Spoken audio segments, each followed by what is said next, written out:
আসসালামু আলাইকুম। আমি ইথিকা বলছিলাম ট্রাভেলো থেকে। সাউথ ইস্ট এশিয়ার মধ্যে থাইল্যান্ড, মালয়েশিয়া, সিঙ্গাপুর ট্যুরিস্টদের কাছে খুবই ফেমাস তিনটি ট্রাভেল ডেস্টিনেশন। থাইল্যান্ড তার রিচ কালচারের জন্য, মালয়েশিয়া তার কালচারাল ডাইভার্সিটির জন্য এবং সিঙ্গাপুর তার সিটি লাইটস এর জন্য ট্যুরিস্টদের অনেক অ্যাট্রাকশন গেইন করে থাকে। এছাড়া একটি দেশ থেকে আরেকটি দেশের দূরত্ব কম হওয়াতে সহজেই একটি দেশ থেকে আরেকটি দেশ ট্রাভেল করা যেতে পারে। আজকে চলে এলাম থাইল্যান্ড, মালয়েশিয়া, সিঙ্গাপুর এই তিন দেশের একটি প্যাকেজ নিয়ে। এই প্যাকেজটিতে আপনারা পাচ্ছেন 6 রাত 7 দিন মাত্র 89,500 টাকা। প্যাকেজটিতে আপনারা পাচ্ছেন air ticket, airport pick and drop, 6 রাত হোটেল অ্যাকোমোডেশন, এর মধ্যে 2 রাত হচ্ছে থাইল্যান্ডে, 2 রাত সিঙ্গাপুরে এন্ড 2 রাত হচ্ছে মালয়েশিয়া।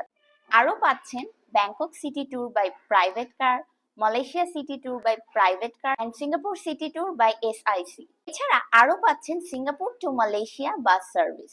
প্যাকেজটিতে যা যা থাকছে না তা হলো থাইল্যান্ড, মালয়েশিয়া, সিঙ্গাপুরের ভিসা ফি, কোনো ট্যুরিস্ট স্পটের এন্ট্রি ফি, মালয়েশিয়ার ট্যুরিজম ট্যাক্স, কোনো ধরনের পার্সোনাল মিল, আর এছাড়া অন্য যে কোনো ধরনের ট্যুর সার্ভিসেস। বিস্তারিত জানতে যোগাযোগ করুন ট্রাভেলোতে। ধন্যবাদ।